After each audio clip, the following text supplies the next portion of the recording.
Bonjour Philippe, bienvenue à la plage ici pour notre nouvel épisode de Tough Beach. On va directement commencer par le début. Oui, Noordin Jakkers et Simon Mignolet du côté du club de Bruges, ça fait beaucoup de boucans. Comment tu vois les choses de ce côté?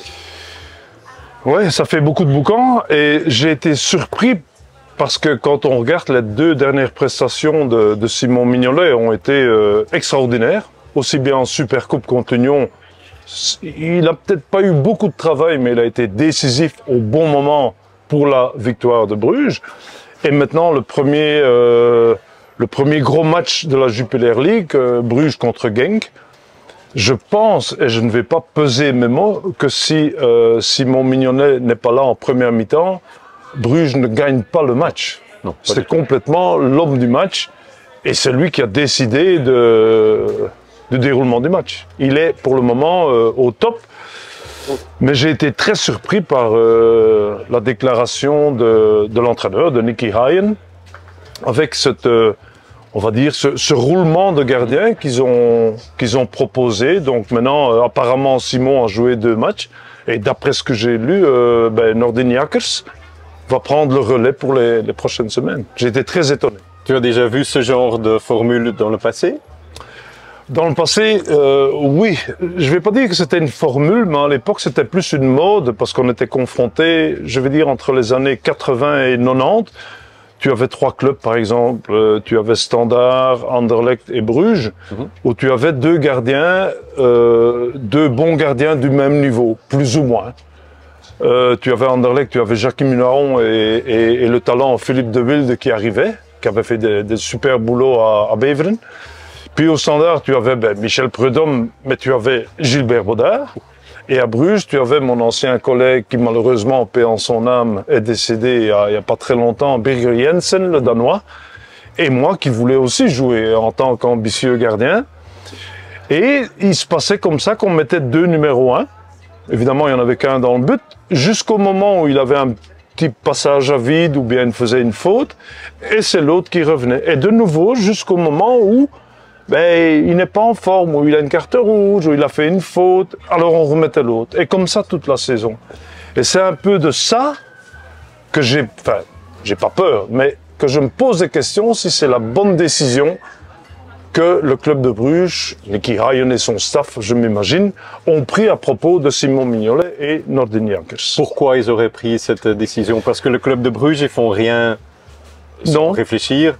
Ils ont bien réfléchi à ce coup. Oui. Donc sans doute qu'il y a une bonne raison pourquoi ils ont fait ça. Alors la seule raison pour laquelle moi maintenant je vois ça avec le recul, c'est que la décision a peut-être été prise, pas maintenant après le match, mais que c'est une décision, je ne vais pas dire d'après la Coupe de Belgique, mais peut-être en préparation qu'ils ont dit voilà, ce sont 2 bons gardiens.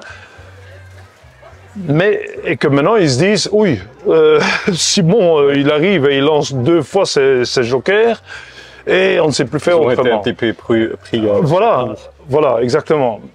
D'un autre côté, il y a un danger, et c'est ça le plus grand danger avec mon expérience, c'est que maintenant, Simon, lui, va aller s'asseoir sur le banc en disant, mission accomplie, mission plus que accomplie. Et tu as Noordin Jakkers, très bon gardien, le successeur de Mignolet, il n'y a aucun souci là-dedans, mais qui lui va déjà jouer son premier match avec, et tu peux dire oui ou non, avec une certaine pression. Oui. Il ne peut pas faire moins bien que Simon. Il doit faire égal ou mieux. Et là, tu as automatiquement une pression mentale, ça s'appelle une pression mentale naturelle, que tu es là, donc tu vas jouer avec un certain stress, même si des soi-disant connaisseurs vont dire non, ils sont pas. Si, c'est comme ça. Et ce n'est pas parce qu'ils ont fait des promesses quand Jakkers a signé ce nouveau contrat au mois de juin qu'ils ont dit on va te accorder au moins 10 matchs, 12 matchs. Est-ce que c'est pas une peur qu'il s'en aille, ou je pense que Noordin Jakkers c'est un talentueux gardien, qu'il l'a prouvé il y a 2 saisons pendant les playoffs, qu'il l'a prouvé dans la Crocky Cup la saison passée. Mais il a devant lui un Simon Mignolet il a son statut, expérience, leader sur le terrain, dans le vestiaire, un peu partout. C'est le bourgmestre. Ouais, c'est l'idéal. Et il le prouve encore. Oui.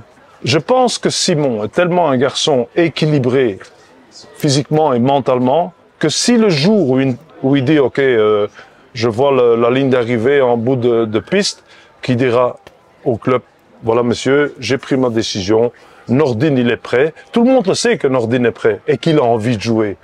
Mais il faut faire une chose attention, c'est que maintenant tu as 2 gardiens du top. Avec cette situation de roulement, de ne plus avoir que 2 gardiens normaux. Parce que cette pression, après un moment donné, est le même avec Simon. Simon est très fort mentalement. Très, très fort. Mais s'il fait une petite faute technique et que c'est un but, il peut très bien se dire, c'est une réaction humaine tout à fait normale, qui peut dire « Ah, merde ». Dans 2 semaines, ça pourrait être chaque semaine un nouveau débat. Exactement. Erreur ou pas erreur. Mais tout le temps, jusqu'à la fin de la saison. Après, la communication pourrait être clé. Si le club de Bruges dit c'est comme ça et ni autrement. Voilà, on s'adapte et puis on va respecter. Après, je pense qu'ils ne font rien sans réfléchir. Non, mais c'est peut-être créer une pression inutile où il n'y a pas besoin d'en créer. Je pense qu'ils ont surtout peur de perdre un jeune talent, comme avec Louis Openda. Ils n'ont pas assez donné sa chance, il a quitté le club de Bruges.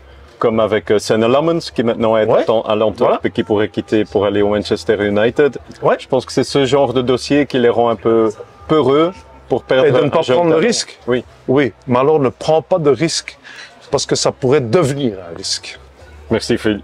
C'est le numéro 1. Ciao.